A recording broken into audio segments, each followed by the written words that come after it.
Hello everyone! So for today's vlog, nandito kami sa labas ng bahay. So nakita nyo ang aking likod. Ayan, puro damo. And then that is our neighbor. Kapitbahay ko. Charot. Tapos ayan. So diba? By the way guys, hapon ngayon, hapon. So dahil maganda ang panahon, yan, nakapaglabas kami. So ngayon lang talaga kami nakapaglabas dito. At ito ay naglalaro sa labas. Kaya ito yung sinusunod ko. Ayan yung sinusunod ko. Sobrang kulit. Hala, ba't mo kinuha yan? Saan naman galing yan? Ano sipon nito? Oh, so yan. Sinusunod ko kay Layasan kaayo. Saan nakarating eh. O ayan, pag makagat dyan sa aso, nakuha ko na lang bata ka. Sana punta mo ba? Oh, lumalayas. Iniwan ba naman ako mag-isa? So, ganun yan. Pag wala talagang ginagawa. So, dahil, syempre bata, hindi natin mapigilan. Sawa na sa loob kakalaro. So, gusto niya dito sa labas. Ay, kaso nga lang, binantayan ko eh. Baka mamaya biglang mawala. Alam mo naman sa panahon ngayon, ang hirap magtiwala. Ano naman nangyayari? Ha? Ano na naman? Nakagata. So, ang ganda ng langit. Oh.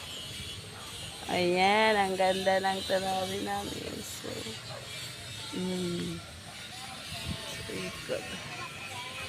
Ayan, yung mga kapitbahay namin.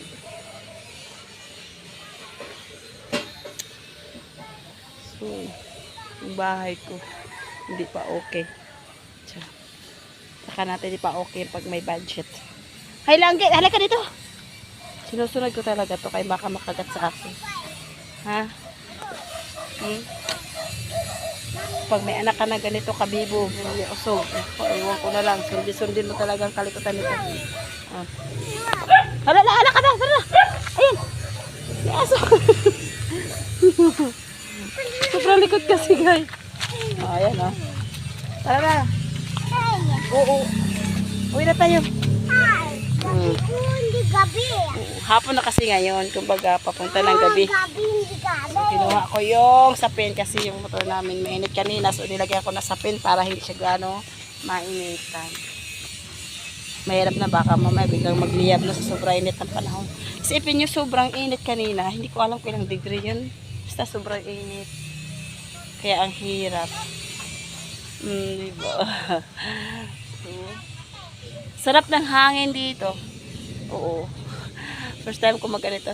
Sobrang init kasi, hindi ko mapigilan. Oh. Sobrang sarap ng hangin. Alam mo kung may upuan lang kami dito guys. Pwede kami dito magtambay. Oh. Pwede kami dito magtambay. Kaso sa ngayon wala na kami upuan kasi nga natanggal na. Pwede naman, may upuan naman kami doon. Kasi hindi ko lang nilabas. Ayan o.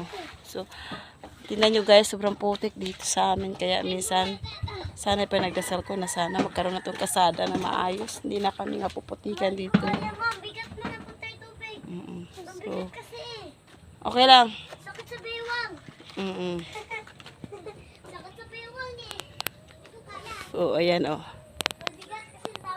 So, nakita nyo guys, may kambing kami dito. May kambing.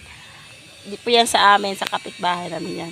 So, nakakatuwa, no? Kala ko sa probinsya lang namin makikita ko ng kambing. Pero dito mayroon, oh. Pero nag-isa lang yan siya. Nag-iisa lang. Alaga nila. Maliit pa yan noon, nung hawak-hawak pa nila. Ay, inilagaan nila. So, ngayon malaki na. So, ayan lang. Sarap ng panahon. Tingnan nyo ang langit. Sobrang linaw na wala kang makita man lang kahit ulap. Basta linaw na linaw. Sana ganun lang talaga palagi. So, ayan lang guys. Magandang hapon. So, bye-bye. Thank you for watching. And see you for the next vlog. Kambing. Charot. Halika na. Nandito na sila. So, bye-bye.